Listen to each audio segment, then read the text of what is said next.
অনেক নিয়ত করে যে এখানে আসি বা ল্যাংটা বাবাকে স্বপ্নে দেখবো, এরকম স্বপ্নে দেখার কোনো ইচ্ছা আছে ল্যাংটা বাবাকে? জি, স্বপ্নে দেখার ইচ্ছা আছে। কাকে স্বপ্নে দেখার ইচ্ছা আছে? ওই ল্যাংটা শাহ বাবাকে। ওনাকে স্বপ্নে দেখার ইচ্ছা আছে? জি, জি, অনেক ভালো লাগছে। ভালো লাগতেছে। জি, এটা আগে কখনো আসছেন? না এই ফার্স্ট। এই ফার্স্ট আসছেন? জি, ল্যাংটা বাবাকে কি দেখেছেন কখনো? ওনাকে দেখেছি বলতে মানে ছবি দেখছি। অনেকে তো ওই মানত করেছেন আপনি? না, মানত করা আসলে কি মানে এটা আপনি মন থেকে চাইলে উনি যদি চায় তাহলে আপনি দেখতে পারবেন। তো এটা তো অনেকে তো চায়, আল্লাহকেও চায়, নবীজিকেও চায়, ওইটাও তো দেখতে পারতেন। ল্যাংটা বাবাকে ওনার ভক্ত বেশি চাই।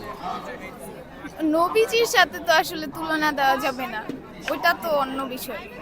এমনিতে অলিয়া আলিয়াদের দেখার ইচ্ছা আছে। জি, তো প্রিয় দর্শক, আসলে আমরা যেটা জানতে পেরেছি ওনারা পরিবার সহকারে আসছেন। তো ওনাদের স্বপ্ন, ওনারা যেন ওই নিয়ত করে এসেছেন যেন ওনারা স্বপ্নে ল্যাংটা বাবাকে দেখতে পারে। আসলে ওনাদের স্বপ্ন যেন বাস্তবায়ন হয়।